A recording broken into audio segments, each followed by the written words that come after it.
Good morning. ముఖ్యేంద్ర పత్రికలో వచ్చిన వార్తలపై సాగే విశ్లేషణ కార్యక్రమం న్యూస్ వాచ్కి స్వాగతం. పత్రికలో ప్రధానంగా హైలైట్ అవుతున్న అంశాలు, ప్రధాని మోదీ చేసినటువంటి కామెంట్స్. ఉగ్రవాద చెలిమిని వేడాల్సిందే, అప్పుడే పాకిస్తాన్తో సంప్రదింపులు కానీ చర్చలు కానీ ఉంటాయి అంటూ ప్రధాని మోదీ చాలా సుస్పష్టంగా తేల్చి చెప్పినటువంటి అంశాన్ని ఈనాడు ప్రధానంగా హైలైట్ చేస్తోంది. శాంతి పథంలో భారత్ ఒక్కటే అడుగులు వేస్తే సరిపోదు, అటువైపు నుంచి కూడా అడుగులు పడాల్సినటువంటి అవసరం ఉంది అన్నది ప్రధానంగా మోదీ ఇస్తున్నటువంటి సందేశం. అలాగే నైపుణ్యం మా బలం అంటూ దావోస్ పర్యటనలో ఉన్న ముఖ్యమంత్రి చంద్రబాబు నాయుడు రాష్ట్రానికి సంబంధించి, రాష్ట్రంలో ఉన్న పరిస్థితులకు సంబంధించి అనేక మంది పారిశ్రామికవేత్తలతో జరిపినటువంటి సంప్రదింపులకు సంబంధించిన వివరాలని ప్రధానంగా హైలైట్ చేస్తోంది. నైపుణ్యం మా బలం, సాంకేతిక సాయంతో అభివృద్ధి సాధిస్తాం, ఈపాస్తో దాదాపుగా $10 మిలియన్ ఆదా అయ్యేటువంటి ఆస్కారం ఉంది అన్నది చంద్రబాబు నాయుడు ఇస్తున్నటువంటి సంకేతం. అంశాన్ని హైలైట్ చేస్తుంది ప్రధానంగా. ఇక దీంతో పాటుగా సామాన్యుడు నెత్తిన మరొక పిడుగు పడబోతోంది. ఏప్రిల్ నుంచి విద్యుత్ ఛార్జీలు పెంచడానికి రంగం సిద్ధమైంది. దాదాపుగా 850 కోట్ల మేర పెంచేందుకు ప్రతిపాదనలు పంపాయి. నేడు ఈఆర్సీకి సమర్పించబోతున్నాయి పంపిణీ సంస్థలన్నీ కూడా. మరి ఈఆర్సీ ఏ రకమైనటువంటి నిర్ణయం తీసుకుంటుందో చూడాలి. మొత్తంగా ఏప్రిల్ నుంచి అయితే ఛార్జీలు పెంచక తప్పని వాతావరణం నెలకొంది అన్నది ఈనాడు ప్రధానంగా హైలైట్ చేసినటువంటి కథనం. ఆంధ్రజ్యోతిలో వచ్చిన వార్తలు గమనిస్తే పొరుగు శక్తుల మధ్య పోటీ సహజం అంటూ ప్రధాని మోదీ చేసినటువంటి కామెంట్స్ని హైలైట్ చేస్తుంది ఆంధ్రజ్యోతి పేజీలో. ఇక దీంతో పాటుగా హైబ్రిడ్ క్లౌడ్ అంటూ నవ్యాంధ్రకు సరికొత్త సాంకేతిక పరిజ్ఞానాన్ని అందుబాటులోకి తీసుకురాబోతున్నాము అన్నది ముఖ్యమంత్రి చంద్రబాబు నాయుడు చెప్తున్నటువంటి మాట. ఈ సందర్భంగా సత్యానందతో కలిపి నిన్న జరిపినటువంటి సంప్రదింపులకు సంబంధించిన వివరాల్ని, దావోస్ వేదికగా ఆయన జరుపుతున్నటువంటి పర్యటనకు సంబంధించిన వివరాల్ని హైలైట్ చేస్తుంది ప్రధానంగా ఆంధ్రజ్యోతి. అలాగే విశాఖలో ఐటీ ట్విన్ టవర్లు WTC ఆధ్వర్యంలో నిర్మాణం చేపడతాము అంటూ ఇస్తున్నటువంటి సంకేతాలు. ఈ మేరకు సీఎస్ చెప్తున్నటువంటి మాటల్ని హైలైట్ చేస్తుంది ప్రధానంగా ఆంధ్రజ్యోతి పేజీలో. సాక్షిలో వచ్చిన వార్తలు గమనిస్తే రాజధాని కూలీలు అనేది సాక్షి బ్యానర్గా హైలైట్ చేస్తున్నటువంటి కథనం. సమీకరణతో భూములు కోల్పోయినటువంటి రైతులంతా కూడా ప్రస్తుతం కూలీలుగా మారిపోయారు. 40,000 ఎకరాలకు పైగా బీడుపడ్డ రాజధాని భూములు, రైతులందరూ కూడా ప్రస్తుతం కూలీలుగా మారిపోయినటువంటి దైన్య స్థితి ఇది అన్నది సాక్షి ప్రధానంగా పేజీలో హైలైట్ చేస్తున్నటువంటి కథనం. అలాగే మహాసంగ్రామం అంటూ యూపీలో మహాలౌకిక కూటమి ఏర్పాటు కాబోతోంది. దానికి సంబంధించి జరుగుతున్న కసరత్తుకు సంబంధించిన వివరాలు, నిన్న కాంగ్రెస్ ఎస్పీల మధ్య కుదిరినటువంటి ఒప్పందానికి సంబంధించిన వివరాలు, కాంగ్రెస్ పొత్తుతో నేడో రేపో నిర్ణయం తీసుకుపోతున్నామంటూ అఖిలేష్కి ఇస్తున్నటువంటి సంకేతాలను కూడా హైలైట్ చేస్తుంది. మొత్తంగా ఒక మహాకూటమి, మహాలౌకిక కూటమి యూపీ వేదికగా ఏర్పాటు కాబోతోంది. అంశాన్ని హైలైట్ చేస్తుంది సాక్షి పేజీలో. ఇక దీంతో పాటుగా రోహిత్ వేముల వర్ధంతి సభలో నెలకొన్న ఉద్రిక్త పరిస్థితులకు సంబంధించిన వివరాలు, హెచ్సీలో గరం అయిన వాతావరణం నెలకొంది అన్నది ప్రధానంగా సాక్షి పేజీలో చెప్తున్నటువంటి మాట. ఇక తెలంగాణ పత్రికల విషయానికి వస్తే నమస్తే తెలంగాణ బ్యానర్గా హైలైట్ చేస్తున్న కథనం.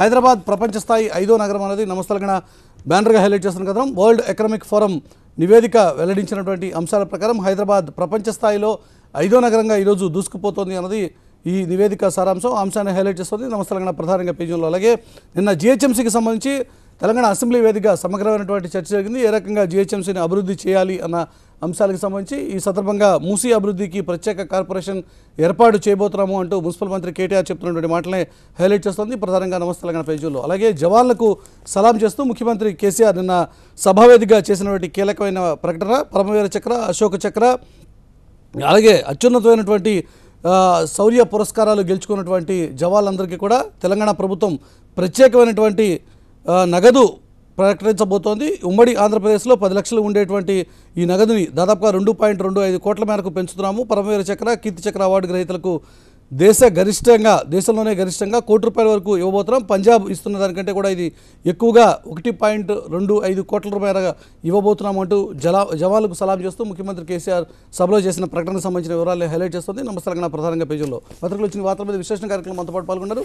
వైఎస్ఆర్ పార్టీ నుంచి ఆ పార్టీ ముఖ్య నాయకులు ఎమ్మెల్యే సురేష్ మనతో పాటు స్టూడియోలో ఉన్నారు. అలాగే కంపపాటి రామారావు, టీడీపీ సీనియర్ నాయకులు కూడా మనతో పాటు చర్చలో అందుబాటులో ఉండబోతున్నారు. కాంగ్రెస్ పార్టీ సీనియర్ నాయకులు గిడుగు రుద్రరాజు మనకి విజయవాడ నుంచి లైవ్లో అందుబాటులో ఉంటారు. అలాగే ఢిల్లీ నుంచి రఘునాథ్ బాబు, ఆ పార్టీ సీనియర్ నాయకులు కూడా మనతో పాటు చర్చలో అందుబాటులో ఉండబోతున్నారు. ముఖ్యంగా ముఖ్యమంత్రి చంద్రబాబు నాయుడు దావోస్ పర్యటనకు సంబంధించి అనేక మంది పారిశ్రామికవేత్తల్ని, అదే సందర్భంలో ఆర్థికవేత్తల్ని కలుస్తూ ఆయన జరుపుతున్నటువంటి సంప్రదింపులకు సంబంధించి ఆంధ్రప్రదేశ్కి ప్రత్యేకించినటువంటి ఒక హైబ్రిడ్ క్లౌడ్ని ఏర్పాటు చేయబోతున్నాము.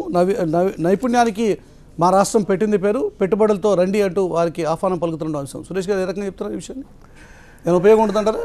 ఇది ఇప్పటికీ 3వసారి కంటిన్యూస్గా మరి ముఖ్యమంత్రి గారు దావోస్కి వెళ్ళడం జరుగుతూ ఉంది. మరి ఆ యొక్క ఆ ప్లాట్ఫామ్ అనేది ఏదైతే ఉందో, ఆ వేదిక అనేది ప్రధానంగా మేధోమథన సదస్సు కింద మనం చూస్తాము. ఎందుకంటే ఆ వరల్డ్ ఎకనామిక్ ఫోరం అనేది ఆల్మోస్ట్ ఒక 47 years ఓల్డ్ ఎగ్జిస్టెన్స్ ఉంది. దాన్ని ఫస్ట్ యూరోపియన్ దగ్గర నుంచి తీసుకొచ్చి ఏ విధంగా వచ్చింది చూసాం. సో వీళ్ళందరూ ఇప్పుడు మన రాజకీయవేత్తలు అయితేనేమి, తర్వాత పారిశ్రామికవేత్తలు అయితేనేమి, లేకపోతే స్వచ్ఛంద సంస్థలు అయితే వీళ్ళందరూ వచ్చి అక్కడ మేధామోదనం చేసి రాబోయే రోజుల్లో ఈ ప్రపంచంలో ఉన్న ఈ యొక్క వ్యాపారం ఏ విధంగా, ఈ ఆర్థిక స్థితిగతులు ఏ విధంగా ముందుకు పోవాలనే అంశం మీద ప్రధానంగా చర్చలు జరుగుతూ ఉంటాయి. రెస్పాన్సివ్ గవర్నమెంట్ అని చెప్పి చెప్తున్నాడు. ఇప్పుడు వచ్చిన థీమ్, బేసిక్ థీమ్ అనేది responsive government and immediate responsive government అని ఒక థీమ్ మీద పోతా ఉన్నారు.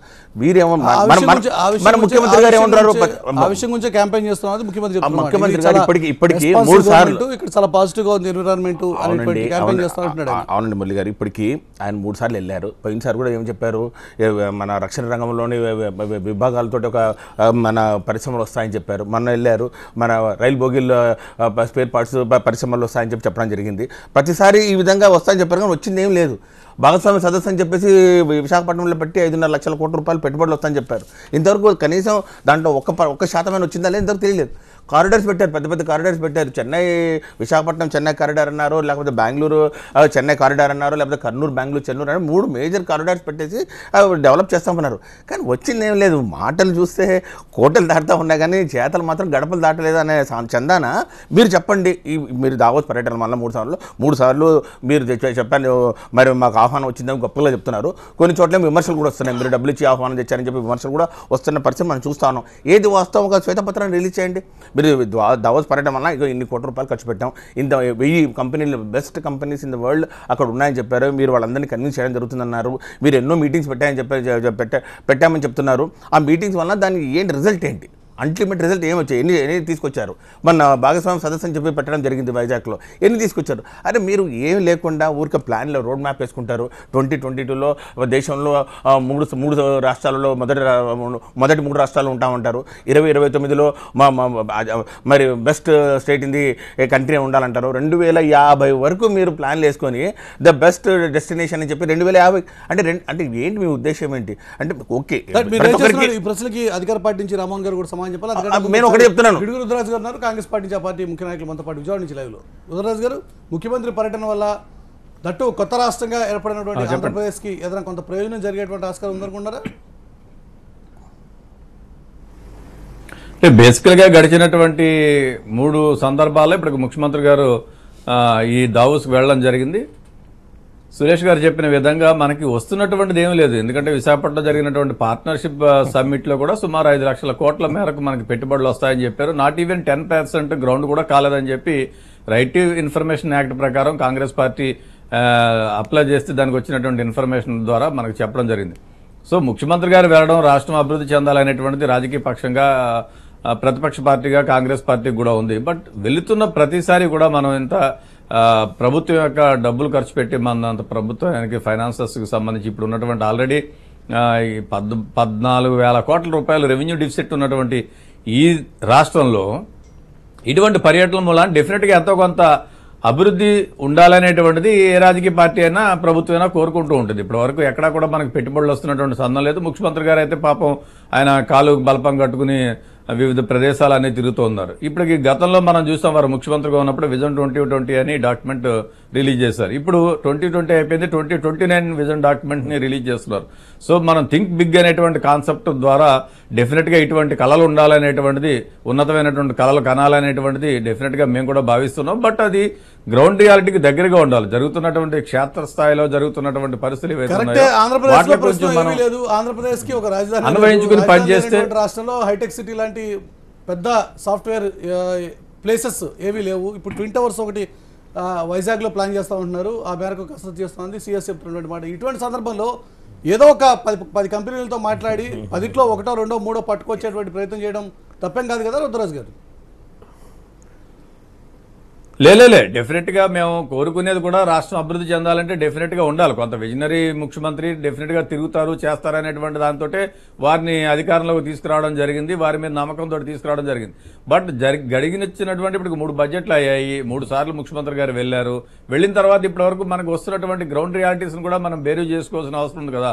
ఏ సైడ్లో మనం పనిచేస్తే మనకు పెట్టుబడులు వస్తాయి, ఎక్కడ రావట్లేదు, వాట్ ఆర్ ది ల్యాకింగ్స్, ఎందుకు ఇలా జరుగుతోంది, ప్రతిసారి మనం వెళుతున్నాము, మనం ప్రజెంటేషన్ ఇస్తున్నాము, డెఫినెట్గా మన ప్రతినిధి బృందం వెళ్తోంది. ముఖ్యమంత్రి గారే కాదు కదా, వారితోటి ఇతర మంత్రులు, ఉన్నతాధికారులు వీరందరూ కూడా వెళ్తూ ఉన్నారు.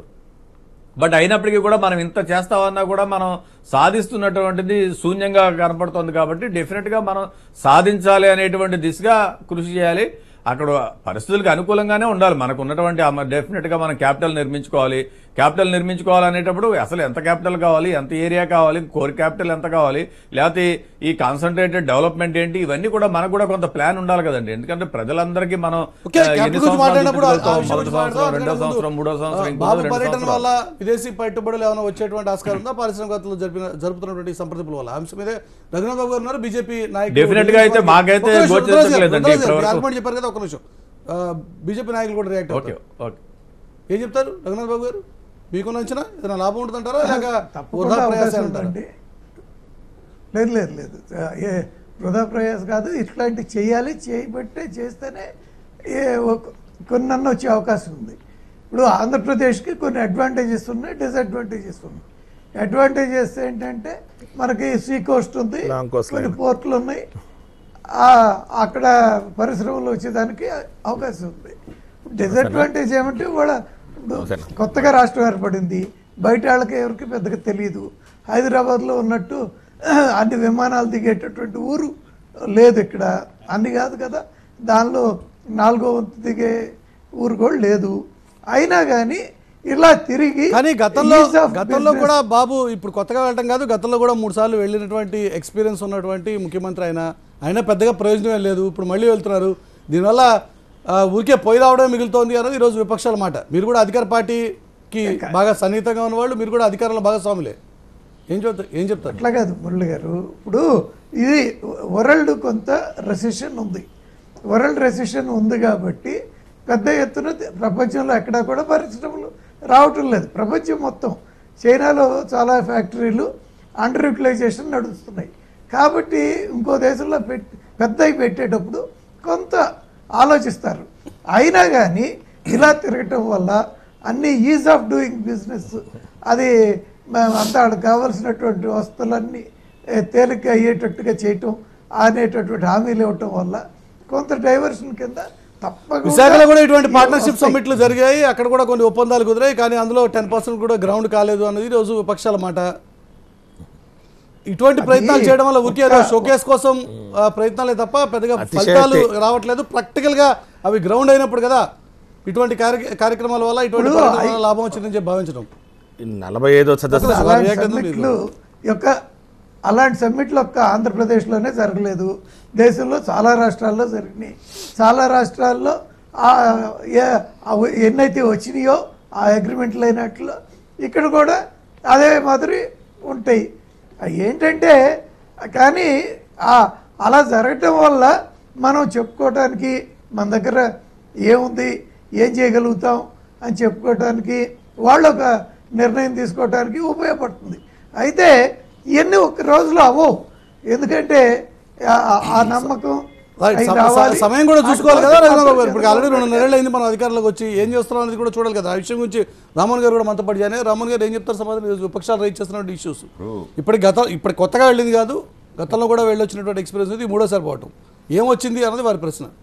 ముందుగా స్వర్గీయ నందమూరి తారక రామారావు గారు 21వ వర్ధంతి కాబట్టి రాష్ట్ర ప్రజలు కూడా జరుపుకుంటున్నారో వారికి నివాళులు అర్పిస్తూ ఏదైతే విమర్శ చేస్తున్నారో విదేశీ పర్యటనల మీద, నేను ఇప్పుడే అంటే కొంచెం లేట్ అయినా కానీ మీరు చెప్పిన దాన్ని బట్టి ఆంధ్రప్రదేశ్ విభజన జరిగింది. విభజన జరిగిన తర్వాత పరిపాలన గాడిలో పెట్టిన తర్వాత మన బ్రాండ్ ఇంప్రూవ్ చేసుకుని ఏదైతే పవర్ ప్రాబ్లమ్స్ ఉన్నాయో లేదో ఈజీ ఆఫ్ డూయింగ్ బిజినెస్ కానీ అంతకుముందు లైసెన్స్ పెట్టుకుంటే ఈవేళ ఇండస్ట్రీ పెట్టాలంటే దానికి అనేక రకాల ఇప్పుడు మనమంతా చూసాం. విమర్శని కాదు, ఈవేళ వ్యాన్పిక్ కానీ లేదా లేపాక్షి కానీ క్విట్ ప్రోకో ఏ విధంగా కాంగ్రెస్ ప్రభుత్వం చేసింది, మన బ్రాండ్ దెబ్బతిని పెట్టుబడులు రావట్లేదు మురళి గారు. కాదు పెట్టుబడులు రావట్లేదు. అటువంటి పరిస్థితి ఆయన చైనాకి వెళ్ళినా కానీ రష్యాకి వెళ్ళినా కానీ ఇవాళ అక్కడికి స్విట్జర్లాండ్ వెళ్ళినా కానీ, నేను వెళ్ళినంత ముందు అదేదో విహారయాత్రకో లేకపోతే చోటాకో వెళ్ళటం కాదు, చలి విపరీతమైన చలి ఎట్లా ఉంటుందంటే అసలు మీరు కాలు తీసి కాలు పెట్టలేని పరిస్థితి ఉంటుంది. అయినా కానీ ఎందుకు వెళుతున్నారు అని అంటే అక్కడికి ఎస్ మన రాష్ట్రంలో వనరులు ఏ విధంగా ఉన్నాయి, పోర్ట్స్ ఉన్నాయి, 976 కిలోమీటర్స్ పోర్ట్, ఈ విధంగా ఏదైతే కోస్టల్ బెల్ట్ ఉందో దీనికి కారిడార్ వస్తుంది, అనువైన ప్రదేశం మన అంటానికి అవునా కాదంటే వరల్డ్ బ్యాంక్ ఇటీవల సర్వే చేస్తే 16% మనం ఇవాళ ఆంధ్రప్రదేశ్ పెట్టుబడులకు అనువైన ప్రదేశము అని చెప్పారా లేదా? ఎస్, అనువైన ప్రదేశం అన్నారు. అదేవిధంగా ఈజీ ఆఫ్ డూయింగ్ ఆంధ్రప్రదేశ్ అవునా కాదా? ఇవాళ మీరు అప్లికేషన్ పెడితే 21 రోజుల్లో మీకు ఇవాళ క్లియర్ అవుతుంది. అదేవిధంగా లేదు, అందుకే చెప్తున్నా దానిని బ్రాండ్ని ఇవాళ తీసుకొచ్చి గాడిలో పెట్టి ఎస్ ఏమొచ్చింది ఇవాళ మీరు ఇందాక ఒక ప్రశ్న వేశారు. బీజేపీ మిత్రపక్షాల ప్రభుత్వాలు వచ్చాయి. ఇవాళ మీరు 2.5 గడిచింది ఇంకా తీసుకురాకపోవడానికి కాంగ్రెస్ నాయకులు కారణం అంటే ఆ బ్రాండ్ ఏదైతే దెబ్బతిందో మళ్ళీ దాన్ని ఆంధ్రప్రదేశ్ బ్రాండ్ ఇంప్రూవ్ చేసి మనం ఎస్ అనువైన ప్రదేశం పెట్టుబడులకి మీరు ఇందాక ఒక ప్రశ్న వేశారు. విశాఖపట్నంలో సమ్మిట్ జరిగింది. Yes correct. 4,70,000 కోట్లు ఆ రోజు ఎంఓఎల్ చేసుకుంటే 60% ఇవాళ గ్రౌండ్ అవుతా ఉన్నాయి. 17,000 మంది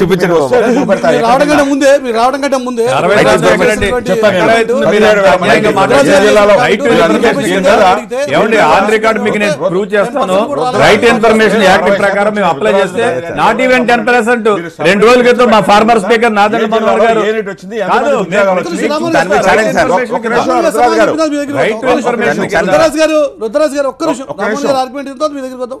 నేను ఒకటే మురళి గారు 13 జిల్లాల్లో సమగ్రాభివృద్ధి ఏ విధంగా చెప్పామో అదే విధంగా ఏ జిల్లాలో ఏ యూనిట్ ఎంతమందికి జీవనోపాధి వచ్చింది ఏ విధంగా మీరు సపరేట్ చర్చ పెట్టండి. ఎస్ డీటెయిల్గా చెప్తాము.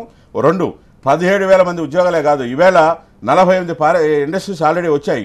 అదేవిధంగా ఇంకా 7,400 యూనిట్స్ రాబోతున్నాయి. దానివల్ల 5 లక్షల మందికి ఒకటి గ్రౌండ్ అవుతున్నాయి, కొన్ని ల్యాండ్ క్లియరెన్స్ అని కన్స్ట్రక్షన్. ఇవాళ మీరు ఒక ఇల్లు కట్టాలంటే 2 సంవత్సరాలు పడతా ఉంది. అదేవిధంగా చెప్పడానికి బాగున్నాయి కానీ మీ మిత్రుడు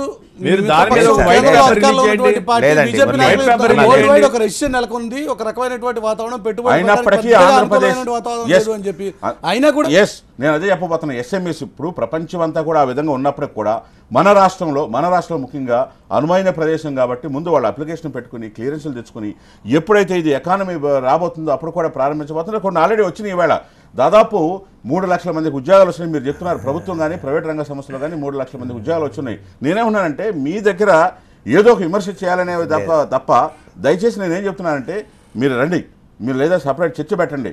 మేము ఏదైతే 4,70,000 కోట్లు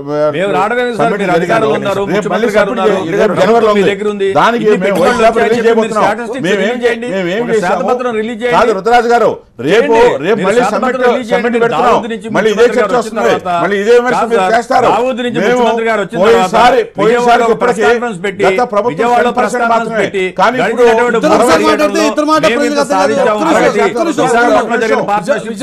రుద్రరాజు గారు మీరున్నారు, రామోహన్ గారు మాట్లాడారు. 60% మేము ఒకటే చెప్తున్నాం. ఏమేమి ఎంఓఏలు చేసుకున్నాము, ఏం చేయకపోతున్నాం, దానివల్ల ఎంతమంది జీవనోపాధి ఎంత పెట్టుబడి వచ్చింది అనేది మేము రేపు వైట్ పేపర్ రిలీజ్ చేయబోతున్నాం. మీ ఆర్గ్యుమెంట్ అది. ఒక నిమిషం రుద్రరాజు గారు చెప్తాంటారు, సురేష్ గారితో మాట్లాడు. ఒక నిమిషం చెప్పండి రుద్రరాజు గారు ఏం చెప్తారు? మీకున్న అనుమానం 60% వరకు సంస్థ కుదిరినటువంటి ఒప్పందాలు మురళి గారు 3 డేస్ బ్యాక్ మేము రైట్ ఇన్ఫర్మేషన్ యాక్ట్ కింద మాకు ఇన్ఫర్మేషన్ వచ్చింది. దాంట్లో నాట్ ఈవెన్ 10% గ్రౌండ్ అయినట్టు చెప్పారు. ఇప్పుడు వీరు చెప్తున్నారు ఇలా వచ్చిందని. దావోస్ నుంచి ముఖ్యమంత్రి గారు రాగానే అక్కడి నుంచి ఇన్స్ట్రక్షన్స్ ఇప్పించండి, ఒక వైట్ పేపర్ శ్వేతపత్రం ప్రెస్ కాన్ఫరెన్స్ పెట్టండి, రిలీజ్ చేయండి. సో దట్ ప్రజలకు తెలుస్తుంది కదా అభివృద్ధికి వ్యతిరేకం కాదు, అభివృద్ధి పనిచేయాలి. నేను చెప్పింది మీరు పెట్టించండి చెప్తాను. నేను మాకు అఫీషియల్ గా రైట్ ఇన్ఫర్మేషన్ డిపార్ట్మెంట్ వాళ్ళు మేము అప్లై చేస్తే 2 రోజుల క్రితం నాదెండ్ల మనోహర్ గారు ప్రెస్ కాన్ఫరెన్స్ పెట్టారు విజయవాడలో. నాదెండ్ల మనోహర్ గారు ఫారం స్పీకర్ గారి దగ్గర డాక్యుమెంట్స్ ఉన్నాయి, దాని ప్రకారం వారు చెప్పారు నాట్ ఈవెన్ 10% గ్రౌండ్ కాలేదు. ఎంతకాలం మభ్య పెడతారు మీరు ప్రజల్ని? ఏ విధంగా స్కూల్స్ కు ఆదుకోబోతున్నారు, అదే విధంగా గత ప్రభుత్వంలో రష్యా నుంచి విశాఖ షిప్ యార్డ్ గురించి చేసుకున్న అగ్రిమెంట్ కావచ్చు, లేదా విశాఖలో రైల్వే మ్యానుఫ్యాక్చరింగ్ కర్మాగారం రాబోతుంది రేపు, అదేవిధంగా పవర్ సెక్టర్ కానీ ఇవన్నిటి మీద కూడా నేనేం చెప్తున్నానంటే రేపు అదే విశాఖలో మళ్ళీ సమ్మిట్ వస్తుంది. మీకు కాదు, మీకు అవకాశం ఇవ్వట్లే. మేము ఏమేమి చేయబోతున్నాం, ఏం చేసాం, ఏ ఎంఈ ద్వారా ఎంతమందికి జీవనోపాధి వచ్చింది, ఏ జిల్లాలో ఏమొచ్చింది అనేది వైట్ పేపర్ మేమే రిలీజ్ చేయబోతున్నాం. నేనేం చెప్తున్నాను సుమారు 5 లక్షల నేను కోట్లు ఒకటే చెప్తా ఉన్నాను. 5 లక్షల కోట్లు ఎన్ని వచ్చాయా మీరు చెప్పండి. రుద్రరాజు గారు ఒక్క నిమిషం, ఒకరితో ఒకరు మాట్లాడచ్చు కదా, ఒక్క నిమిషం సురేష్ గారు. నేను ఒకటి చెప్తా ఉన్నాను మురళి గారు, ఈ భాగస్వామ్య సదస్సులు మన విశాఖపట్నం జరిగింది మొదటిది కాదు ఆంధ్రప్రదేశ్లో.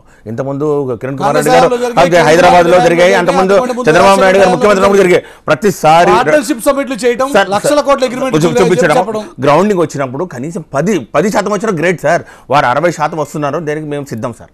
60% అని మీరు అని చెప్తున్నారు, మేము సిద్ధం. నేను సిద్ధంగా ఉన్నాను. ఆ స్టేట్మెంట్ మీద కరెక్ట్ ఎదిగినా నేను అసలు ఇక రాజకీయ సన్యాసం చేయడం కూడా రెడీగా ఉన్నాను. ఏం మాట్లాడుతున్నారు సార్ వాళ్ళు? ప్రతిసారి వాళ్ళు చెప్పిన పరిశ్రమలు ఏవైతే ఉన్నాయో ఆ పరిశ్రమలు ఇంతకుముందు తప్పకుండా నేను అడిగాను కదా సార్. ఫస్ట్ దావోస్ మీద కూడా ఇవ్వండి. విశాఖపట్నంలో జరగబోయేటువంటి పార్ట్నర్షిప్ సమిట్ కంటే ముందే మేము దానికి సంబంధించిన డాక్యుమెంట్స్ రిలీజ్ చేయడానికి సిద్ధం ఉంటుంది అధికార పార్టీ. దాంతో పాటు దావోస్ పర్యటనలో 3 సార్లు పర్యటనలో కర్నూలు జిల్లా వెనకబడి జిల్లాల్లో మేము రక్షణ రంగంలో పరికరాలని మేము కంపెనీ ఎస్టాబ్లిష్ చేస్తామని 45వ దావోస్ మీటింగ్ వెళ్ళినప్పుడు చెప్పడం జరిగింది. ఇది 46, ఇది 47 సమిట్కి వెళ్తున్నారు. 3 సార్లు వెళ్ళారు. ఎన్ని సార్లు వాళ్ళు ఇచ్చిన హామీ 45లో ఇచ్చినటువంటి కమిటీ 46 పోయి 47 కూడా ఏం జరగలేదు. నంబర్ 1 ఇది కూడా కంప్లీట్ చేయండి. వారు నంబర్ 2 ఉన్నారు. మొన్నటికి మొన్న వాళ్ళు వెళ్ళినప్పుడు జూరిక్ మధ్యలో ఆగినప్పుడు ఈ యొక్క రైల్వే స్పేర్ పార్ట్స్ కర్మాగారం చూడడం జరిగిందన్నారు. వాళ్ళు ఉత్సుకత చూపించారు. అంటే వాళ్ళు జస్ట్ చూపించారు, ఆల్రెడీ పెట్టేస్తున్నామని చెప్తా ఉన్నారు సార్. ఎందుకు సార్ ఉత్సుకత చూపించాడు, ఉత్సుకత చూపించడానికి కొద్దిగా ఎంకరేజ్ తప్పే లేదు. ఇంకో 4 మాటలు ఎక్కువ చెప్పి పిలిపించుకోవడం అతిశయోక్తులు ఎందుకు సార్? 2050 వరకు మీరు రోడ్ మ్యాప్ వేయడం, ఇమీడియట్ మీ ముందున్న డాక్యుమెంట్ ఎలక్షన్ ప్రామిసెస్ ఉన్నాయి. 2023 ఏంటి, 2029 ఏంటి, 2050 ఏంటి?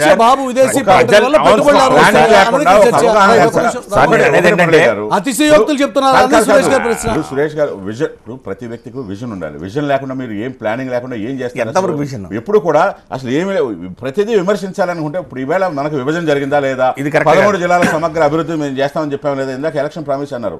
మీకు కావాలంటే మీకు కంటికి కనపడిపోతే మేము దాదాపు మేము చేసిన ప్రామిస్లో 235 ఆల్రెడీ కంప్లీట్ చేసామని మేము చెప్పాము. మొన్న ఒక బుక్ కూడా రిలీజ్ చేసాం. నేనేం చెప్తున్నా అంటే సురేష్ గారు ఒక ఛాలెంజ్ 60% రావడం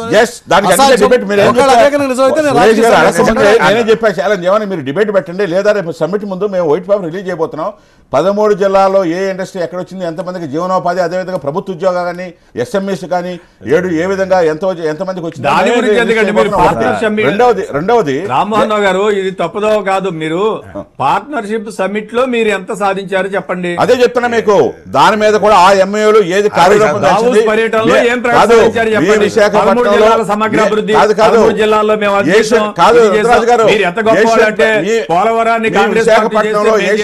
మొదలుపెట్టి చిత్తూరు జిల్లాలో కజారా టైల్స్ వరకు కాంగ్రెస్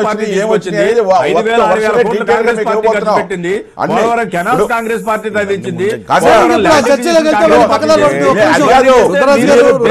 దెబ్బతీస్తే మా నాయకుడు పోలవరం గురించి మాట్లాడదాం.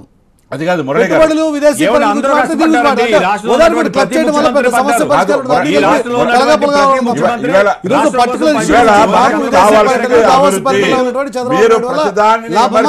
ఆ విషయం మీద చర్చ జరుగుతుంది. ప్రయత్నం చేస్తున్నాం, ఆ ఎఫర్ట్ పెడతాం. వారి ఆర్గ్యుమెంట్ మీకున్నాను మనం. అందుకనే నేను అనేది ఒకటే సార్ స్ట్రైట్ గా మురళి గారు, మేము మీ ద్వారా రిక్వెస్ట్ చేస్తున్న వారిని ఒకటే, దావోస్ పర్యటనకు సంబంధించి ఏం ప్రగతి సాధించారు, అదే విధంగా పార్ట్నర్షిప్ సమిట్ లో గత ప్రభుత్వం మీరు పత్రికలు చదువుతారు, అవగాహన ఉందని నేను అనుకుంటా ఉన్నా. పోయినసారి అది కాదు, నేనే సార్తో వెళ్ళాను. ఈ యొక్క దావోస్ పర్యటన ఎందుకు వెళతాం అంటే దేశ విదేశాల నుంచి వచ్చిన తర్వాత మనం మార్కెటింగ్ చేసుకోవాలి. మన రాష్ట్రాన్ని, రాష్ట్ర విభజన జరిగింది, మనకున్న కోస్టల్ బెల్ట్ గురించి కానీ మనకున్న వనరులు కానీ, నేను ఇందాకే తెలంగాణ తమిళనాడు రాష్ట్రాల నుంచి ఆ రాష్ట్రాల నుంచి వరల్డ్ బ్యాంక్ సర్వేలో నేను చెప్పింది కాదు, అనువైన ప్రదేశం ఆంధ్రప్రదేశ్ అని వాళ్ళ సర్వేలో వాళ్ళు చెప్పారు. నేనేం చెప్తున్నానంటే ఈ విధంగా విదేశాల నుంచి వెళ్ళి మార్కెటింగ్ చేసి మన రాష్ట్రానికి వనరులు తీసుకొస్తా ఉంటే అది వదిలేసి మనమే నెగిటివ్ క్యాంపెయిన్ చేస్తే అంటే రావద్దని మీరు చెప్తున్నారా? పారిశ్రామికవేత్తలు రావద్దని చెప్తారా మీరు? మన రాష్ట్రం గురించి చెడు మాట్లాడతారా? అంటే ఉపాధి కల్పనకు అడ్డుపడతారా మీరు? ఆ విధంగా చేయొద్దని చెప్తున్నా. మనకు కావాల్సిన ఒకటే, మన రాష్ట్రం గురించి మనం చెడు మాట్లాడుకోవద్దు. మన రాష్ట్రానికి దావోస్ వెళ్ళినా, చైనా వెళ్ళినా, రష్యా వెళ్ళినా రాగానే ముఖ్యమంత్రి గారు ఏం చేశాము ఏమనేది ప్రకటన చేస్తూ ఉన్నారు. ఆ జిల్లాలో ఆ యూనిట్ రాకపోతే రేపు మీరు విమర్శించండి, మీ కంటికి కనపడతాయి కదా. ఈరోజు వైజాగ్ లో ట్విన్ టవర్స్ ప్లాన్ చేస్తున్నాం అనేది ఆల్రెడీ సిఎస్ ఇచ్చినటువంటి స్టేట్మెంట్. WTCతో కలిసి ఇదే ఎవరైతే అమెరికాలో కట్టినటువంటి వరల్డ్ ట్రేడ్ సెంటర్ వాళ్ళకి సంబంధించిన అదే ఆర్గనైజేషన్తో కలిసి ట్విన్ టవర్స్ ప్లాన్ చేస్తూ ఉంటారు. ఇటువంటి ఎఫర్ట్స్ రావద్దంటారా సార్? ఖచ్చితంగా రావాలి. దానికన్నా ముందు కొన్ని మౌలిక వసతులు కూడా ఏర్పాటు చేసుకోవాల్సిన అవసరం ఉంది. ఫర్ ఎగ్జాంపుల్ విశాఖపట్నం ఉంది. విశాఖపట్నము దేశంలోనే నెంబర్ 2 సైబర్ క్రైమ్ రేట్స్ లో హైయెస్ట్ విశాఖపట్నం. మీకు తెలుసా సంగతి? బెంగళూరు తర్వాత. కాబట్టి మీరు పేపర్లెస్ క్యాష్లెస్ ట్రాన్సాక్షన్స్ అవన్నీ పోతా ఉన్నారు. అతిశక్తి మాకు సంతోషమే సార్. బేసిక్ గా మనకు సైబర్ క్రైమ్ పోలీస్ స్టేషనే లేదు సార్ ఇంతవరకు. విభజన జరిగిన తర్వాత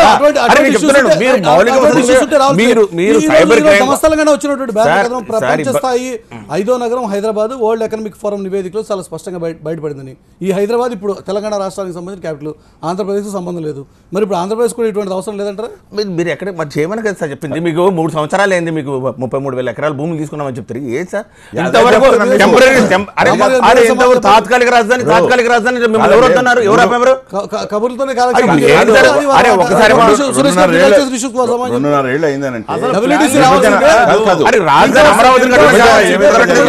పరిశ్రమలు రావాల్సిందే, కానీ కబుర్లు కాదు కదా.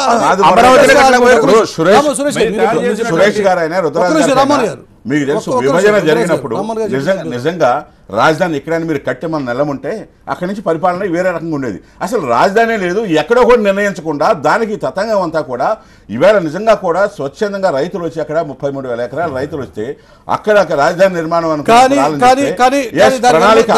దానికి అనుబంధంగానే వాళ్ళు ఇచ్చినటువంటి సాక్షి కథనం. రాజధానిలో కూలీలుగా మారారు, 40,000 ఎకరాలు తీసుకున్నారు, బీడుపడినటువంటి రాజధాని భూములు. ఇప్పుడు వాళ్ళు గాలంతా పోజేసుకుని ఇదే విధంగా దుష్ప్రచారం చేస్తా ఉన్నారు. వాళ్ళకి రాష్ట్ర అభివృద్ధి రాకూడదు, చంద్రబాబు నాయుడు గారు మంచి పేరు రాకూడదు. నేనేం చెప్తున్నా అంటే దయచేసి మీరు మా మీద కోపం ఉంటే ఉన్నాయని, కానీ రాష్ట్రానికి బ్రాండ్ దెబ్బతినే విధంగా మీరు దుష్ప్రచారం చేసి పారిశ్రామికవేత్తలని రాకుండా మీలాగా ఎవరు జైలు పాలలేదే 2.5 నెలల్లో, ఏ పారిశ్రామికవేత్త క్విట్ ప్రోకో ఎక్కడ జరగలేదే, ఏ అధికారి జైలుకి వెళ్ళలేదు, అటువంటి జరగలేదు.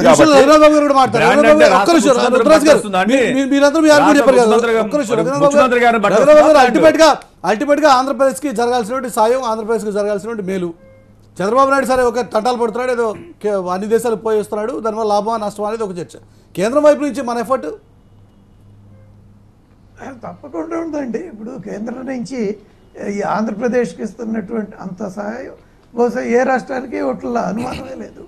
ఎందుకంటే రాజధానికి ఇప్పటికి 2,000 కోట్లు పైగా రాజధానికి ఇవ్వటం జరిగింది. అదేవిధంగా పోలవరం నిర్మాణానికి ఇవ్వటం జరుగుతుంది. ఇప్పుడు రాజధాని విషయంలో అంత పెద్ద రాజధాని మరి ఒక సంవత్సరం ఏమో హైదరాబాద్లోనే ఉండాలనే దాని మీద పోయింది. ఆ తర్వాత సంవత్సరాల్లో ఇంత ల్యాండ్ ఎక్వైర్ చేయటం కానీ, ఈ తాత్కాలికం కట్టడం కానీ, దాన్ని ఫంక్షన్లోకి తీసుకురావటం కానీ, ఇవన్నీ చిన్న విషయాలు ఎలా అవుతాయి? పైగా ఇంత మనకి ఏరియా పెట్టుకుని ఎవరన్నా రావాలంటే కూడా వాళ్ళకి అన్ని ల్యాండ్ కానీ వస్తువులు కానీ ఇచ్చేటటువంటి ఆలోచన చేయటం, ఈ చిన్న విషయాలు ఎలా అవుతాయి? అక్కడ ఏం జరగలేదు. రోజు నిర్మాణాలు మొదలు ప్రైవేట్ సంస్థలకి వాళ్ళకి ఇచ్చారు ల్యాండ్లు. రోజు ట్రాఫిక్ పోలీస్ స్టేషన్ కి లీజ్ మీద ఇచ్చారు. గవర్నమెంట్ ఆఫ్ ఇండియాకి సంబంధించినటువంటి నేషనల్ గవర్నమెంట్ ఆఫ్ ఇండియాకి సంబంధించి నిఫ్టీని తీసుకొస్తే దానికి లీజ్ మీద ఇచ్చారు. కార్పొరేట్ వాళ్ళు ఉంటారు, ప్రైవేట్ కాలేజీల వాళ్ళకి దారాదత్తం చేస్తున్నారు ల్యాండ్.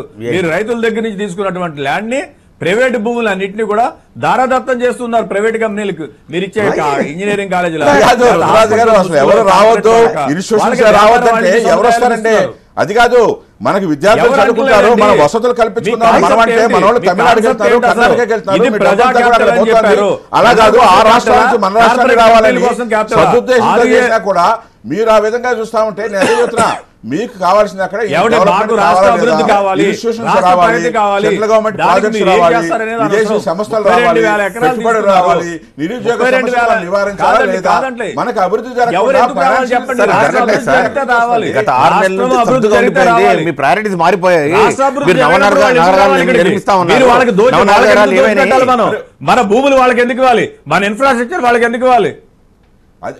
అది కాదు రుద్రరాజు గారు, మనం ఏమీ కాలే, మీకు తెలుసు. వాళ్ళు రావడం ద్వారా ఒక్క నిమిషం రఘునాథ్ గారు కూడా అవకాశం ఇచ్చిన చెప్పండి రఘునాథ్ మీరు. గారు మాట్లాడుతున్నారు. ఒక్క నిమిషం రఘునాథ్ గారు చెప్పండి మీ ఆర్గ్యుమెంట్. ఇప్పుడు ఇది టైం పడుతుంది అంటారు వాళ్ళు అంతే. క్యాపిటల్ మీదకి పోతుంది కానీ ఒకటి ప్రతిరోజు కూడా సిఆర్డిఏ గురించి వాళ్ళు ఏదో ఒక పని చేస్తూనే ఉన్నారు. ఆ ఊళ్ళల్లో వాళ్ళకి ప్లాట్లు వేసిస్తున్నారు, అంతమంది రైతుల్ని సంతృప్తిపరిచారు, మరి వాళ్ళకి నమ్మకం కలిగించారు. ఇవన్నీ చిన్న విషయాలు ఎలా అవుతాయి? నమ్మకం కలిగిస్తే ఇప్పుడు ఆదాయంగా 6,000 ఎకరాలకు ఎందుకండి మరి ఉద్యమాలు చేస్తా ఉన్నారు వాళ్ళు? వాడు భూమి మీకు ఇస్తే 6,000 ఎకరాలు తీసుకోవడానికి ఎందుకు ఇబ్బంది పడతా ఉన్నారు? వాళ్ళ భూమి వారిని సంతృప్తి వాళ్ళ చేస్తే? భూమి పంట లేదండి. 5 పంటలు పోయాయి. 5 పంటలు ఓకే, పోయాయి. చర్చ- రైతులు కానీ, రైతులు దానికి కానీ, కానీ కానీ, ఒక్క నిమిషం, పెట్టుబడుల గురించి కౌలు రైతులు చర్చ కానీ, ఇది. వీళ్ళందరూ జీవనోపాధి కోల్పోయారు. చర్చ రాజధాని నిర్మాణం మీద పోతుంది. అంటే చర్చ పోతే- బాబు విదేశీ పర్యటన వల్ల వచ్చేటువంటి లాభం నష్టం అనే విషయం ఓకే గురించి. మురళి గారు చెప్పండి. ఓకే, ఈ పరిశ్రమల గురించి వస్తే ఒక్క నిమిషం. ఇప్పుడు మనం ఏదన్నా అనుకోగానే వచ్చేస్తుందండి, ఇదేమన్నా అల్లావుద్దీన్ దేప్మా వృద్ధితే వచ్చేయడానికి. ఇప్పుడు ఎంఓయూలో కానీ మాటలతో కాలక్షేపం చేయడం కూడా కరెక్ట్ కాదు కదా రఘునాథ్ బాబు గారు? కేవలం మాటలతో కాలక్షేపం చేయడం కూడా కరెక్ట్ కాదు కదా? ఇదే రోజు విపక్షాలు అడుగుతున్నటువంటి ప్రశ్న. ఇన్ప్రిన్సిపల్ అగ్రిమెంట్ అవుతారు. రైట్, ఓకే, అయిన తర్వాత ఓ మాట అంటారు, బాగుంది, detailed- ఓకే అని చూద్దామని అంతేనా? వాళ్ళే అంతకు మించి ఏదైనా జరగాలి కదా? సార్ బీజేపీ వాళ్ళే అడిగారు అంతకు ఏం మించి కట్టారు మీరు అంతకు అని. మించి ఏదైనా జరగాలి కదా? కేవలం మాట మాత్రంగా ఓకే అని చూద్దామంటే అంటే కాదు కదా? ఇప్పుడు మీరే చెప్పారు కదా, సోము వీర్రాజు గారు అడిగారు, మేము రాజధాని కూడా డబ్బులు ఇచ్చాము, ఆ డబ్బులు ఎక్కడ పెట్టారని చెప్పి అడిగారు. వాళ్ళు ఏమంటున్నారు, రాజధానికి నిర్మాణానికి ఇంత వరకు పర్మనెంట్ రాజధాని, శాశ్వత రాజధానికి ఇంతవరకు ఒక ఇటుక కూడా పడలేదు, తట్ట మట్టి కూడా పడలేదు. ఇంతవరకు 1000 కోట్లు ఖర్చు పెట్టింది ఏమంటున్నారు, తాత్కాలిక రాజధాని అంటే. ఇంకెందుకంటే తాత్కాలిక రాజధాని అని మీరు రోజు ఒక దేశానికి పోతారు. సింగపూర్ టెక్నాలజీ అన్నారు, ఇప్పుడు సింగపూర్ టెక్నాలజీ లేటెస్ట్ గా టెక్నాలజీ అన్నారు. తీసుకొచ్చేసి చంద్రమౌళి గారిని అడ్వైజర్ పెడతా ఉన్నారు. రాజమౌళి గారిని చెప్పి పెట్టారు. ఇప్పుడేమో మళ్ళీ క్రిస్టియన్ తీసుకొచ్చి పెడతా ఉంటున్నారు. మళ్ళీ సడన్ గా 6 నెలల నుంచి మళ్ళీ ఏం జరగట్లేదు. దాని గురించి ప్లాన్స్ అప్రూవల్ కాలేదు, డిజైన్స్ అప్రూవల్ కాలేదు. ఇప్పుడు మళ్ళీ తీసుకెళ్లి మళ్ళీ పోలవరం ఇరిగేషన్ ప్రాజెక్ట్స్ కావాలి. అక్కడ ఏమీ లేని అగ్రికల్చర్ ల్యాండ్ లో ఇవాళ 9 నెలల్లో రాజధాని నిర్మించి అక్కడి నుంచే పరిపాలన లేదు. అది మరి విజయవాడలో ఉంటున్నారు. సీఎం గారు 22 రోడ్లు నిన్నగా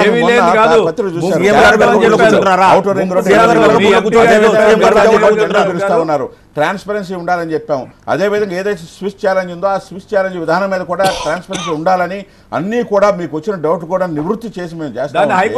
నేను ఒకటే చెప్తా ఉన్నా, ఇందా రుద్రరాజు గారు చెప్తా ఉన్నారు ఏమని, ల్యాండ్ దారాదత్తం చేస్తున్నారని. అసలు మీరు చేసిందంతా మీరైతే వ్యాన్పిక్ ల్యాండ్ 8 అట్టాగ్ ఉంది, అవన్నీ కూడా ల్యాపాక్స్ అట్టాగ్ ఉంది. మేము ఆ విధంగా కిట్ ప్రోకో చేయట్లేదు బాబు అని చెప్తా ఉన్నాం. మీ వాళ్ళంతా జైలు పాలు చేశారు. అటువంటి విధానానికి వెళ్లకుండా సరైన విధానం పరిపాలన గాడిలో పెట్టి అధికారులు కానీ అధికారులు గాడిలో పెట్టి అది కాదు, అధికారులు మీరు చేసిన దౌర్భాగ్య పనుల వల్ల అధికారుల మైండ్ సెట్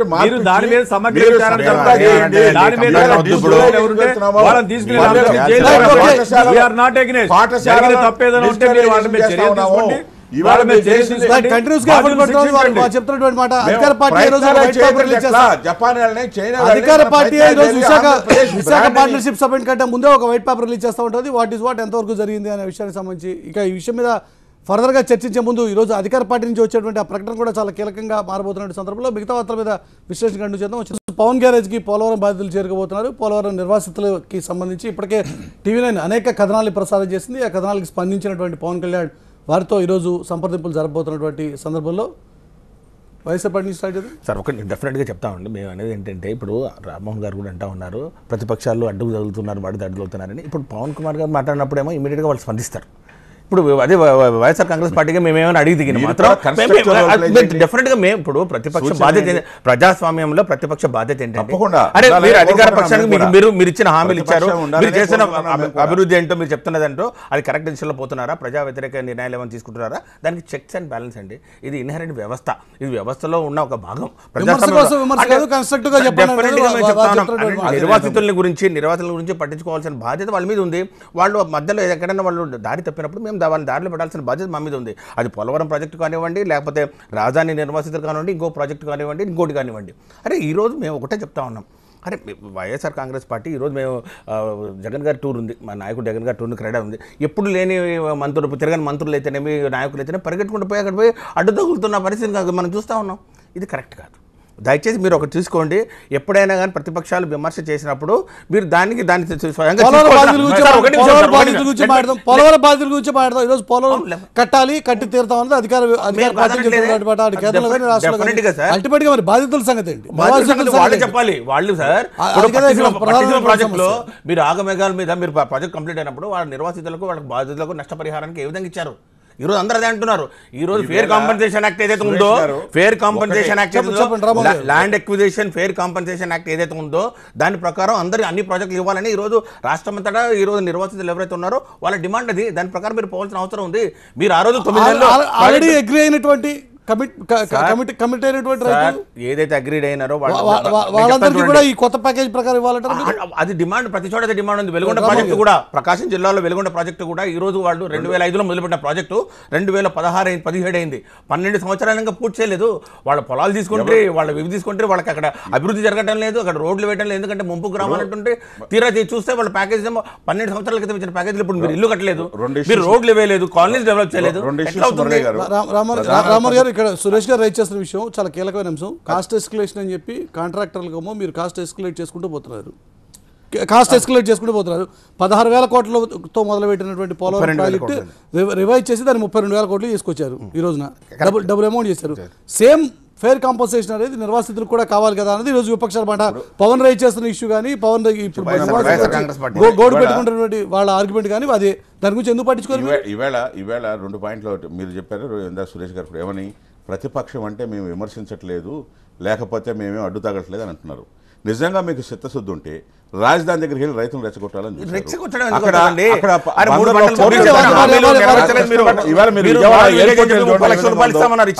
భోగవరం ఎయిర్పోర్ట్ వద్దంటారు. రాజశేఖర రెడ్డి చేసిన వల్ల ఎకరానికి 20,000, 30,000 అట్లా ఇస్తే మీరు ఇవ్వకుండా ల్యాండ్ ఎక్విజిషన్ చేయకుండా ప్రాజెక్టులను వదిలేశారు, కాలువలు దొబ్బారు, ప్రాజెక్ట్ లేవు. అవన్నీ కూడా నిర్వాసితులకి ఈవేళ లక్షల రూపాయలు, 5 నుంచి 6 లక్షల రూపాయలు ఎకరానికి ఇస్తూ ఉంటే ఈవేళ రైతులు అక్కడ హ్యాపీగా ఉన్నారు, రాజధానిలో రైతులు హ్యాపీగా ఉన్నారు. ఈవేళ 2.5 సంవత్సరాల్లో మేము ఖర్చు పెట్టింది ఈవేళ నిర్వాసితులకి 21,000 కోట్లు. నేను అదే చెప్తున్నాను, మీరు ఇచ్చింది ఎంతో మీరు చేయండి, డేటా చేయండి, నేను చెప్తాం, రైతుల దగ్గరికి వెళ్దాం, మీరు ఎంత ఇచ్చారో మేము చేద్దాం. నేనేం చెప్తున్నా అంటే నిర్వాసితులను ఆదుకుంటున్నాము. ఏ విధంగా అమౌంట్ మీరు ఇచ్చింది తక్కువ ఇస్తే మేము ఎక్కువ అమౌంట్ ఇస్తా ఉన్నాము. ఏదైతే ఇష్యూ ఉందో ఇంకా అందలేదని అంటున్నారో వాళ్ళకు కూడా న్యాయం చేస్తాం. ఇవాళ పవన్ కళ్యాణ్ గారు కలిసిన రైతులు వచ్చి అక్కడికి వెళ్ళినా ఎక్కడ చెప్పినా కన్స్ట్రక్టివ్ రోల్ ప్లే చేస్తే దాన్ని కూడా మేము వెల్కమ్ చెప్తాం. రైతులను ఆదుకునేందుకే ప్రభుత్వం ఉంది, ప్రాజెక్టు కంప్లీట్ చేసి తీరుతాం. మీరు 40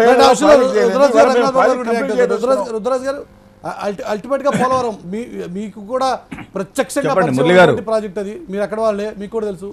రుద్రరాజు గారు మురళి గారు బేసికల్ గా పోలవరానికి సంబంధించినటువంటి అనుమతులు తీసుకొచ్చింది కానీ, పోలవరాన్ని తీసుకొచ్చినటువంటి ఘనత కానీ కాంగ్రెస్ పార్టీది. అంజయ్ గారు ముఖ్యమంత్రిగా ఉన్నప్పటి నుంచి, రాజశేఖర రెడ్డి గారు ముఖ్యమంత్రిగా ఉన్నప్పటి వరకు 2004 నుంచి వారిని పార్లమెంట్లో, లోక్సభలో భారతీయ జనతా పార్టీకి చెందినటువంటి ఎంపీ గారు, భారతీయ జనతా పార్టీ రాష్ట్ర అధ్యక్షులుగా ఉన్నటువంటి హరిబాబు గారు ప్రశ్న అడిగితే దానికి సమాధానం చెప్పారు.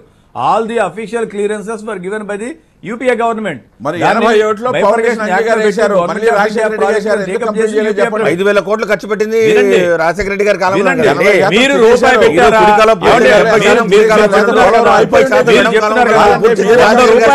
పెట్టారా బడ్జెట్ కి? నేను ఛాలెంజ్ చేస్తా, నేను ఛాలెంజ్ చేస్తాను తెలుగుదేశం మీరు పార్టీని. చేస్తుంటే మీకు మీరు సరే, 83 ఛాలెంజ్ అధికారంలో ఉంది అన్ని రాష్ట్ర సంవత్సరాలు తెలుగుదేశం పార్టీ. ఉంటే మీరు ఎందుకు 83లో కానీ రుద్రరాజు 85లో కానీ గారు 94లో కానీ రాజకీయ 99లో కానీ ఎప్పుడైనా మీరు బడ్జెట్ అలొకేషన్ చేశారా? మీరు చేయలేదు. ఈవేళ క్లెయిమ్ చేసుకోవాలని ప్రయత్నం చేస్తున్నారు. బాధలు వాటికి సంబంధించినటువంటి పరిష్కారాలు ఇంకొక విషయం ఏం చేయాలి నిర్వాసితులు ఇప్పుడు? అదే నేను నిర్వాసితులు డిమాండ్ ఏం చేయాలి? చేస్తున్నాను అది ఇక్కడ ప్రధానమైనటువంటి సమస్య. 12,000 కోట్ల ప్రాజెక్టు పోరాటాలు మురళి గారు నేను చెప్తా. 12,000 కోట్ల రూపాయల ఎస్టిమేట్స్ ని 16,000 కోట్లు చేశారు. 16,000 కోట్లు 32,000 కోట్లు చేశారు. 32,000 కోట్ల రూపాయలని ఈవేళ 40,000 కోట్లు దాటేటువంటి పరిస్థితి ఎస్టిమేషన్. ఇన్ని వేల కోట్ల రూపాయలు మీరు కాంట్రాక్టర్ల కోసం ఇచ్చుకుంటే పోయేటువంటి పరిస్థితుల్లో పేద రైతాంగానికి ఇవ్వలేరండి మీరు? మా జిల్లాలో తూర్పుగోదావరి జిల్లాలో ఆ విషయంలో రఘురాబాబు గారు మాట్లాడతారు. రఘురాబాబు గారు అక్కడ ఉన్నటువంటి కేంద్ర ప్రభుత్వం నిర్వాసితుల ఇతోధికంగా సాయం చేస్తుంది, వాళ్ళు- జాతీయ ప్రాజెక్ట్ వాళ్ళు సుమారు దీన్ని ఇప్పటికి గుర్తిస్తుంది అని ఈ రోజు సుమారు కేంద్ర ప్రభుత్వం 2 చెప్పినటువంటి మాట, సంవత్సరం నుంచి ఇచ్చినటువంటి వాళ్ళు కమిట్మెంట్. నిర్వాహకులు చేస్తున్నారు. మరి ఈ ప్రాజెక్టు ఇప్పటివరకు పూర్తి కావాలంటే ప్రభుత్వం నిర్వాసితులకు చర్య సంబంధించిన సమస్యలు చూడాలి. ఒక్క నిమిషం రుద్రరాజు గారు, రఘురాబాబు గారు కూడా మాట్లాడతారు. రఘురాబాబు గారు, నబార్డుతో టైఅప్ చేసాం, లోన్ ఇచ్చేసాం, డబ్బులు ఇచ్చేస్తాం, సరిపోతుంది అంటే అయిపోతుందా? కాదు ఇప్పుడు ఇక్కడ లేని ఆ భయాన్ని లేకపోతే ఇష్యూని క్రియేట్ చేయడానికి ప్రయత్నం చేస్తున్నారు ఎవరైనా, ఈ ముఖ్యంగా ప్రతిపక్షం. ఇప్పుడు ఆ ప్రతిపక్షం create చేయలేదు. నిర్వాసితులని- ఈరోజు బాధితులు మీకు అంత దయాదక్షిణాలు ఉంటే మరి మీరు ఎందుకు ఇవ్వలేదు సార్ డబ్బులు పోలవరానికి? బాధితులు పోలవరానికి సంబంధించిన బాధితులు మీరు ముంపు ప్రాంతాలకు వారు తిరగండి. నిర్వాసితులు కాబోతున్నారు. వాళ్ళకి చాలా అనుమానాలు ఉన్నాయి. ఇప్పుడు మీరు గుర్తు చేయాల్సిన బాధ్యత మీకు ఉందా ఆల్రెడీ లేదా?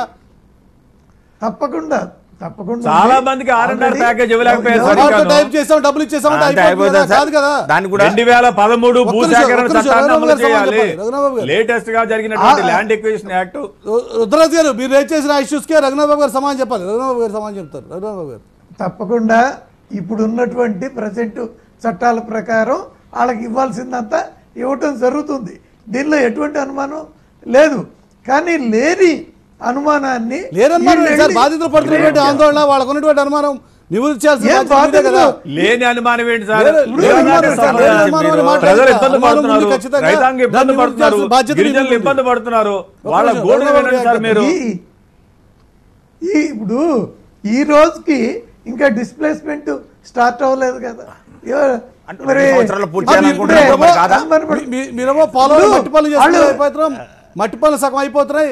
ఆల్రెడీ కాంక్రీట్ కి సంబంధించిన వర్క్స్ కి సంబంధించి ఆల్రెడీ శంకుస్థాపన చేసాం. చంద్రబాబు నాయుడు గారు పక్కన రోజువారీగా మేము కాంక్రీట్ డ్యామ్ వర్క్ మొదలు పెడుతున్నారు కదా. లక్షలు బాధితులు everyday. భయం ఉండదంటారా? సార్ వారం రివ్యూ చేస్తున్నా, ఎట్టి పరిస్థితుల్లో వారానికి ఒక రోజు చంద్రబాబు నాయుడు పెట్టుకున్నారు పక్కన ముఖ్యమంత్రి అంటాడు. గారు. ఈ రోజులు కూడా జరిగితే ఇంకా పనులు నిర్వాసితులు ముందుకు వెళ్ళాలంటారు. పట్టుకోవాలి కదా. మురళి గారు. చెప్పండి. మురళి గారు ఇప్పుడు వీళ్ళని ఎక్కడ రీహాబిలిటేట్ చేయాలి అనేటటువంటి విషయాన్ని ఇంతకు ముందే గుర్తించడం జరిగింది. ఆ గుర్తించిన ప్లేస్లో ఆ 7 మండలాలు అవన్నీ కూడా ఇటు కలపడం జరిగింది. అక్కడ ఆల్రెడీ స్థలాలు ఉన్నాయి కాబట్టి అది ఇష్యూనే కాదు. అదేవిధంగా లేటెస్ట్గా ఏ చట్టం ప్రకారం ఎంత కాంపెన్సేషన్ ఇవ్వాలో దానికి ఇవ్వడానికి సిద్ధం. అది ఇష్యూనే కాదు. వాళ్ళకి తిరిగి వాళ్ళ జీవితం కేంద్ర ప్రభుత్వం బాధ్యత లేదంటారా? వాళ్ళు దొరికేసుకున్నారు కదా సార్, వాళ్ళకి ఇట్లా జాతీయ ప్రాజెక్ట్ గా ప్రకటించామని చెప్పినటువంటి మీకు మీ బాధ్యత లేదంటారా? నబార్డుతో ప్రత్యేక టైప్ చేసాం, హోదా డబ్బులు ఇచ్చామంటే బాధ్యత ఉంది. అయిపోతుందా? ల్యాండ్ ఎక్విజిషన్ స్టేట్ సబ్జెక్ట్, బాధ్యత ఉంది. Land acquisition India state should take over అండి. R&R కి సంబంధించిన సబ్జెక్ట్ అంతా కూడా స్టేట్ సబ్జెక్టు, మాకు సంబంధం లేదంటారా మీరు? మాకు బాధ్యత ఉంది, చేయటం జరుగుతుంది, తప్పకుండా చేస్తాం. ప్రత్యేక- దాన్ని ప్రత్యేక ఇంకా హోదాలో ఏమీ భాగంగా కాదు. మీరు స్టేట్ గవర్నమెంట్ కానీ సమస్య లేదు. ఈరోజు విపక్షాలు ఇదేదో మాట్లాడే కదా. దీనికి ల్యాండ్ ముఖ్యంగా ఎవరైతే గాల్లో నుంచి ఏదో నిర్వాసితులని తీసుకొచ్చి తెలుగుదేశం ఉట్టినే ఈవేళ ప్రభుత్వం లేని- తప్పకుండా ఎక్కడ ఎటువంటి ఇబ్బంది జరగటం లేదు. ఒకటి RR ప్యాకేజ్ కింద ఎవరికైనా ల్యాండ్ కావాలని ల్యాండ్ ఇవ్వడానికి వారికి ఉన్న అనుభవాలన్నీ కూడా ఈరోజు పవన్ కళ్యాణ్ ముందు చేసుకుని వారంతా వెళ్తా కూడా ఉంది. వెళ్ళకపోతున్నారు బాధితులందరూ కూడా. దానికి సంబంధించి ఆల్రెడీ ఇప్పటికే అనేక కథనాలు టీవీలో ప్రసారం చేసిన తర్వాత ఈరోజు పవన్ దగ్గర కూడా బాధితులు వస్తున్న సందర్భంలో పవన్ ఏ రకమైన డిమాండ్ పెడతారు, ఉదాహరణ విషయంలో ఏ రకంగా అయితే డిమాండ్స్ పెట్టారో ఆ సందర్భంగా ఒక పర్టికులర్ టైం లిమిట్ ఏదైనా పవన్ పెట్టబోతున్నాడా, ఏం జరగబోతుందో చూద్దాం. చర్చలు పాల్గొన్న నలుగురు నాయకులు కూడా ధన్యవాదాలు. ఇది వాళ్ళ న్యూస్ వచ్చినప్పుడు మళ్ళీ కలుసుకుందాం. చూస్తూనే ఉండండి TV9.